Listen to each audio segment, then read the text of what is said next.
Henderson, Keita, Gomez, they're all okay to start? And with Henderson and Gomez, any concerns about them going out with England?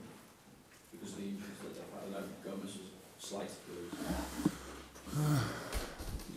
lose. Yeah, I think well, that's actually nothing to discuss in public. To be honest, we have to we see how we deal with that.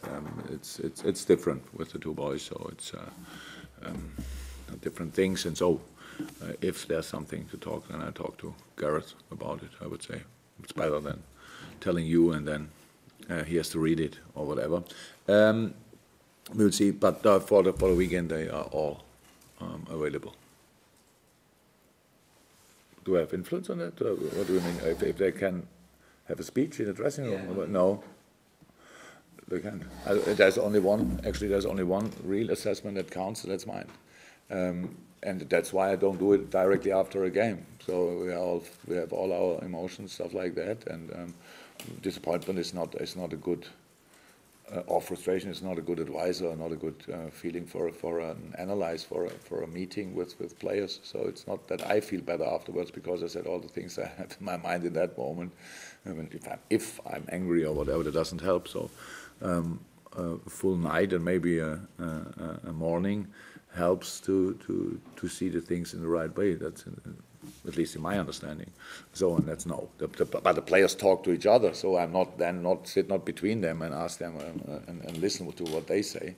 And during the week, and if I think it's necessary, and if you have enough time, then we can talk about different things. But usually, after the meeting, the day after the game, this game is done, and then we prepare the next one. It's around. Wow. Do you tell your boys? Does it Oh, I would be really an idiot. People think I am, but not that much. If I would talk about any goal difference before that game. So I'm not sure if I can expect that, but it would help if you would watch a few Fulham games before you ask questions like this. I'm not sure how many games you watched over 90 minutes, and not only match of the day, summary, stuff like that, not a lot probably. That's what happens to most of the people. This is a really strange situation for Fulham. I can really imagine how they feel in the moment. It's like, okay, football is good, a lot of things are really good, they caused City problems in the FA Cup, Carabao Cup, at least that was like, it was really good football in a lot of moments. So you have to defend them. They are a really skilled team offensively, and tuned and doing a lot of things. And then the end product, the final product, the finishing maybe was not so good often enough that season. But they scored goals. Yeah, then they conceded on the other hand side a lot, but you will never score a goal against a team like Fulham with the quality of Fulham only because you go in the game with the wrong attitude and think about scoring, whatever. Big challenge, really. This game is a big challenge, and for all of us. So we have to make sure that we really don't forget in what kind of good situation we are. Atmosphere-wise, again, another challenge. 12 o'clock. So for all the guys, people coming in the stadium, go in bed early on Saturday night, be in your best shape at lunchtime on Sunday, and help, because if somebody goes there and expects an easy game, please stay at home.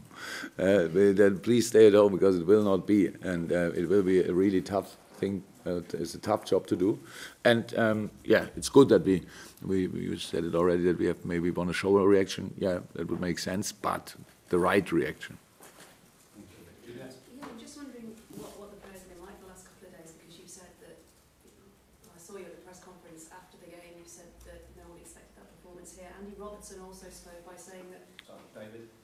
Yeah, this statistic was in the last couple of weeks ago, but probably relevant now. You're back at Anfield this weekend. Are you aware that you haven't won a Premier League penalty at home in over a year now? No. What do you think about that, considering that obviously your team spends a lot of time in the opposition box? It's just a quiet, really.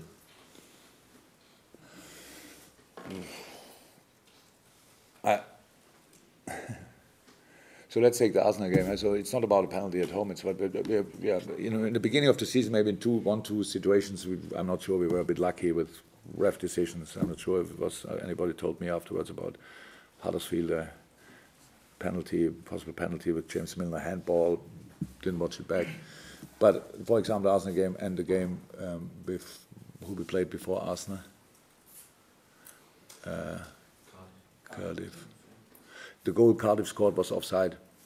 So what everybody said after the game, nobody asked me directly after the game. I'm not sure if it's too quick or whatever. It was offside. Or you can say it's not too important, but in the game, it changed a few things. So we said afterwards in a positive way, because then they had at Arsenal we scored a clear goal. And I have to say afterwards, the only headline we can find then probably, I don't know exactly, but Klopp says it was a clear goal. But who is interested what it's about? It is a clear goal. So things like that. Then there were 2 penalty situations. So, and with the goalkeeper, and then a referee said, this one was a penalty and the other one not. So penalty for us. Now we talk about a situation, we would have won there 3-1. So, and now all these games at home, we didn't drop a lot of points in home games in the last year. But of course, it changed everything. If you go in the box, you are right. So it's not that it's nobody to blame for or whatever. I think so. It's just we have to go in the box. We cannot do more. And if we can shoot, we should shoot. And if somebody makes a foul on us, then we shoot. Then it's normal that you go down. So we are. That's the situation. But I don't think that there's any agreement between everyone to say, okay, at Anfield penalties don't fit. So we don't want to see them there. So that's it. Radio City, anything? And then Neil? No? Okay, cheers then, thank you. Welcome.